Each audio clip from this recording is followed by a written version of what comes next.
Así que voy a empezar con la primera de nuestras presentadoras de este día, que va a representar a Venezuela. Estoy hablando de la doctora Felicitas Cort. Felicitas, ella es psicóloga clínica formada en terapia cognitivo-conductual y en psicología positiva. Actualmente es coordinadora de medios de salud mental en Nueva York. Ella nos va a transmitir desde Nueva York hoy, pero ella es la actual presidente de la Asociación Venezolana para el Avance de las Ciencias del Comportamiento, la AVAC, que es uno de los miembros titulares de ALAPCO. Así que bienvenida, Felicitas. Es un placer tenerte esta noche con nosotros. Igual, María Celeste, de verdad que es un placer haber compartido con ustedes el preámbulo de nuestras conversaciones ahora, ¿no? Entonces, de verdad que son encantadoras y me encanta, es un placer estar con ustedes. Primero, un saludo cordial a todos los colegas donde sea que se encuentren. Y quiero felicitar en especial a la colega presidenta de ALAPCO, Carmen Beatriz Neufeld, y ahora María Celeste, vicepresidenta, toda la junta directiva, en el 27 aniversario de su valiosa y meritoria labor en diseminar durante toda la región, por toda la región, las diferentes caras de la psicoterapia conductual. Para mí es un placer y un honor, desde la Asociación Venezolana para el Avance de la Ciencia y el Comportamiento, ser miembro de vuestra organización. Y como nota curiosa, nosotros también estamos celebrando por nuestro 37 aniversario. No lo estamos a celebrar, después verán cómo lo vamos a hacer, pero hoy se trata de que sucede que la diáspora de nuestra directiva nos ha hecho reinventar los aportes que hacemos y que ofrecemos en capitales y ciudades y pueblos. Entonces nos ha tocado vivir una realidad diferente y estamos inventando. Mi intervención hoy en este debate con mis colegas gracias por poner la diapositiva, Gaby, creo que es de la otra que habías escogido antes, del otro color, no sé, pero bueno, si no, en fin, se deja así. Gracias, muy amable. Es que no lo van a ver muy bien. Estábamos preparando. Yo me estoy iniciando en StreamYard, sorry, pero este es otro mundo. Mi intervención decía que en este debate con mis colegas de México, Paraguay, Perú, consiste en revisar brevemente 5 tendencias, no 4 como dice allí, porque todas son muy pertinentes con los sucesos que están ocurriendo en el mundo hoy. Entonces conversaremos sobre 4 pioneros de la segunda ola del movimiento de las psicoterapias conductuales y cognitivas, cuyos aportes estos aportes de estos colegas son más vigentes que nunca. Y vamos a comenzar entonces, bueno, será con Albert Bandura. La siguiente, por favor. Tengo gente que me está ayudando, qué lindo. Bueno, por cierto, en Montevideo, que lamentablemente no pude asistir y el tema era totalmente diferente, terminé con una lámina que invita a ver una larga presentación de Albert Bandura, The Power of Soap Opera, y no está en español, pero es el poder de los episodios en serie y de las telenovelas, y los invito de verdad, esa es una frecuencia en que la AVAC está trabajando fehacientemente y deseanos suerte. La siguiente, por favor. Estamos conversando sobre que es importante hacer un gran cambio a escala, a toda la escala, es decir, escalable, pues que sirva para no solo a nivel individual, sino en forma colectiva. Y el aporte de Bandura, que no es nada nuevo, él asesoró episodios dramáticos en serie en varias partes, no todas, en varias partes de Latinoamérica, en Asia y en África. Y tan especialistas que son ustedes en Brasil con las telenovelas, me imagino que este tema no les debe desagradar. O sea, lo que pasa es que es bastante costoso, pero lo estoy invitando a que nos metamos en esa frecuencia, ¿verdad? hablando de autoeficacia y eficacia colectiva. Y brevemente, que seguro algunos de ustedes, o la mayoría, pero espero que conozcan a Bandura, la siguiente, por favor. Pero sí vale la pena, Gaby, por favor, la siguiente. Gracias.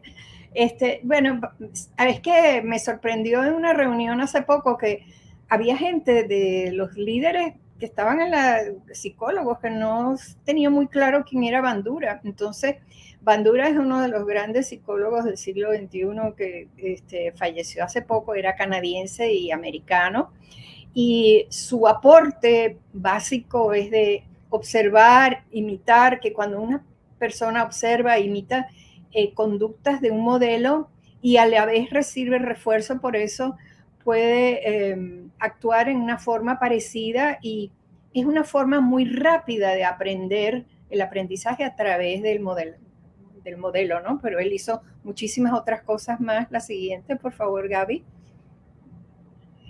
Sí, entonces, este concepto de autodeterminación, que no es de él nada más, pero lo más llamativo de Bandura es que nosotros podemos modificar nuestro destino, podemos modificar el medio ambiente y el sistema social.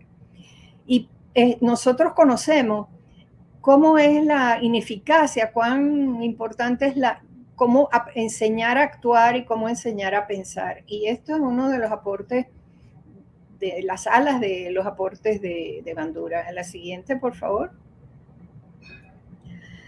Entonces paso a otro personaje, un pionero que habita en Nueva York y fue de la Universidad de Hofstra. No sé si ustedes están en contacto con Howard Casanova. Él es pues, es uno de los principales exponentes del control de la ira. Creo que ustedes saben que uno de los aportes de la psicoterapia conductual y cognitiva es que nosotros entramos en la emoción de la ira, aprendimos a través de uno de los pioneros antes de Casanova era Raymond Novaco, y Raymond Novaco todavía está retirado, pero incluso lo invitamos a Venezuela al 5º Congreso de ALAMOC, en el cual yo era vicepresidenta. Fue un congreso espectacular que hicimos en Venezuela. Así empezó la AVAC, la Asociación para el Avance de las Ciencias del Comportamiento. En todo caso, Casanova siguió la línea de Novaco, y él hace mucho énfasis en el entrenamiento en aserción, que conocen ciertamente de Andrew Salter, y cómo enfrentar la disminución de la emoción de ira. Bueno, lo demás ustedes lo conocen, el equilibrio y la flexibilidad conductual, y sobre todo un aporte importante de Casanova es intervenciones para el perdón, que definitivamente les recomiendo. Como sabrán, cuán pertinente es eso en estos tiempos. La siguiente, por favor.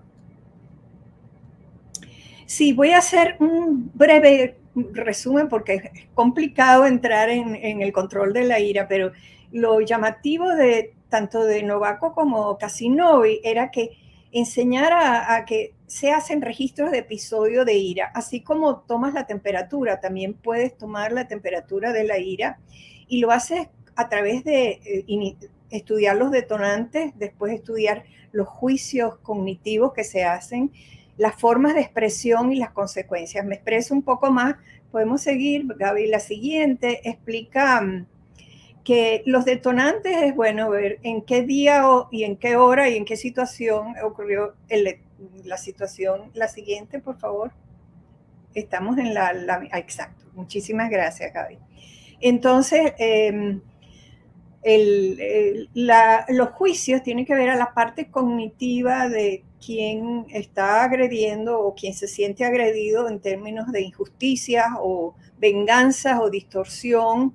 La siguiente, por favor. Hoy estamos haciéndolo así porque no tengo acceso a pasar las láminas yo. Entonces, pero Gaby está haciendo una labor muy linda.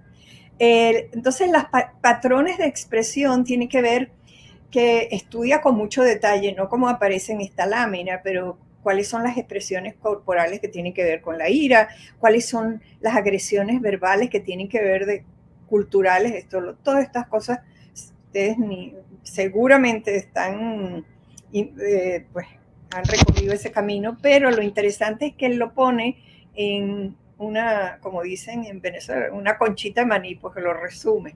La siguiente, por favor. Entonces, ¿qué pasa con la ira? Que a corto plazo ciertamente genera consecuencias importantes en las experiencias personales y públicas, sin contar lo que afecta físicamente pues, al ser humano, todas las consecuencias de los ataques de ira. Pero a largo plazo existen, en lo que estamos viendo, grandes tragedias sociales y efervescencias que existen emocionalmente en general, y por eso yo incluyo a Casinovi en este debate que no estaba pensado en hacerlo. La siguiente, por favor. A lo mejor muchos de ustedes conocen el trabajo de Alan Marlatt. Alan Marlatt habla sobre el modelo de prevención de las recaídas, y es muy pertinente el trabajo de Marlatt, porque como ustedes saben, tenemos una revolución en el mundo psicodélico, ¿no? Y entonces hoy en día cada vez más posiblemente está aprobado el uso de sustancias, y además las terapias psicodélicas con terapias asistidas, y es todo un mundo súper que está una revolución que volvió a aparecer. Hay un renacimiento del área psicodélica, y ellos mencionan mucho el harm reduction, la reducción cómo reducir las recaídas, cómo disminuir, cómo prevenir las recaídas. Y yo me permito recordar a Alan Marlatt, que trabajó muchísimo toda su vida en esa área, como una recaída, el hecho de que una persona tenga una recaída, y él estaba hablando mucho del alcoholismo y abuso de sustancias, pero no las que están usando ahora, sino las menos pues, que se usaban hace unos años, cuando estaba Alan Marlatt. Y él decía que él propone intervenciones específicas, es decir, que un tratamiento, una recaída no indica ser un fracaso, que no, para nada. Y propone intervenciones específicas que están diseñadas a anticipar y poder prevenir que la persona tenga comando de su momento de recaída, ¿no? Entonces, él promueve destrezas para la salud y bienestar, está en sus escritos y está también en los medios. La siguiente, por favor, Gaby. Muchas gracias.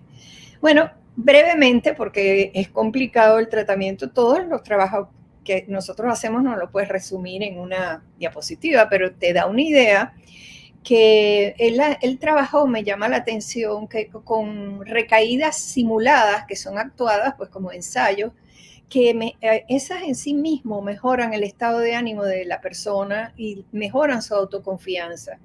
También que eso es común en otras terapias conductuales y cognitivas, que es la reestructuración de los pensamientos cambiando las frases internas ante las decisiones irrelevantes. Una decisión irrelevante es cuando alguien va a recurrir a pasarse de trago, pues beber demasiado, y dice, bueno, hoy me lo debo, me lo merezco. Y él trabaja con esas decisiones irrelevantes de una manera específica. Y es muy llamativo y muy actual la dramatización de las escenas en la imaginación. Ustedes saben que Imagery, el trabajo de Michelle Kraske hoy en día y varios otros autores, Catherine Holmes también, Elizabeth Holmes, ellos utilizan la imaginería, es muy potente, y sobre todo cuando lo haces a través de los 5 sentidos, para sustituir, en este caso, para sustituir el mal hábito de consumir sustancias nocivas. Entonces, como ven, me parece muy pertinente su trabajo. La siguiente, por favor. Bueno, yo creo que no tengo que presentarles a Viktor Frankl, porque para empezar, logoterapia, muchos han dicho que es el inicio, uno de los precursores de la terapia cognitiva fue Viktor Frankl. Hay controversia en torno a eso, pero la logoterapia muchos de ustedes lo saben, lo más importante es que él plantea desde el inicio que existe un sentido de la vida siempre, bajo todas las circunstancias. aún en las más espantosas que se están viviendo hoy, ustedes abren la prensa todos los días y son horrendas y dolorosas las experiencias que están viviendo en las guerras los seres humanos, y aún así él siempre decía, él estuvo en un campo de concentración, entonces creo que lo decía con mucha propiedad, tiene sus libros también para como anécdotas, si les gusta y están interesados en el trabajo de Viktor Frankl, ampliamente les recomiendo visitar su museo en Viena, que para mi sorpresa es tan enriquecido de todas sus teorías y su trabajo y sus estudiantes, que está muy vigente Viktor Frankl. Él también propone el diálogo socrático, que fue pues uno de los temas de su exponente anterior, Walt Scottman, que también pues habla del diálogo socrático, que son preguntas dirigidas a crear responsabilidades. Y también él habla de la intención paradojal, que no es él nada más, pero como Jay Haley hay otros autores verdaderamente conductuales que trabajaron con las intenciones paradojales, que repetir deliberadamente un hábito neurótico para poder llegar a disminuirlo. La siguiente, por favor. Sí, me estoy apurando, pero no sé cómo lo ven, aunque yo generalmente soy bastante sucinta, pero Bikram Patel verdaderamente es de la cuarta onda de las psicoterapias conductuales y cognitivas. Y si bien la formación de Patel, él es psiquiatra, pero si bien su formación, él se fue acercando cada vez más a las psicoterapias conductuales y ha logrado hacer, digamos, preparar a grandes, digamos, grupos, pero fuera, en la India, a través con una computadora, utilizar pues activar la conducta para la depresión. Y uno de los programas que él tiene se llama, eso lo pueden ver en línea, de programa de actividad saludable. Y esto está en inglés porque es un acrónimo, ¿no?, que es Sundar, el proyecto Sundar, quiere decir que cuando te diriges a las grandes, a las masas, lo primero que tienes que hacer es simplificar el mensaje, hacer un mensaje muy sencillo y dirigirte con esa meta específica. Después, aplicarlo en tratamiento que vas a desarrollar, en este caso de activación de la conducta que estaba mencionando. Movilizar hacia la Felicitas, nos quedan 4 minutitos para ir terminando, población. porfa. Perfecto, gracias por la información. Estamos terminando. Realmente él sugiere, ya ha cambiado pues la manera de dirigirse, de hacer los tratamientos, y es ir hacia las poblaciones más recónditas y utilizar los recursos que ella tiene, y además entrenar especialistas y supervisores locales. Entonces, lo pueden ver, ahí está su página de internet, y está dirigido sobre todo a las regiones donde no hay psiquiatras y no hay nada que hacer, entonces él tiene programas muy bellos. La siguiente, por favor. Sí, eso es, resumiendo, él dice, aclara el objetivo, refine la estrategia, personaliza al individuo, no a su trastorno mental, y eso lo hemos hecho en psicoterapia conductual hace muchísimo tiempo. Nosotros no ponemos etiquetas, necesitamos información para hacer pues, los tratamientos, pero no se utilizan las etiquetas, lo menos posible son conductas positivas o conductas negativas, o que van, en fin, no voy a entrar en eso ahora, no hay tiempo. Repetir es replicar la intervención, y sobre todo tomar en cuenta el contexto cultural. Muchas veces se hacen intervenciones y uno se olvida que si estás en Brasil no es lo mismo que si estás en la India o que estás en otras partes. Bueno, muchísimas gracias. La siguiente quiere decir que vamos a continuar con esta área, con la cuarta onda. Muchísimas gracias, muy obrigada, y es un placer estar con ustedes y a su orden para todas las veces que él necesite. Muchas gracias.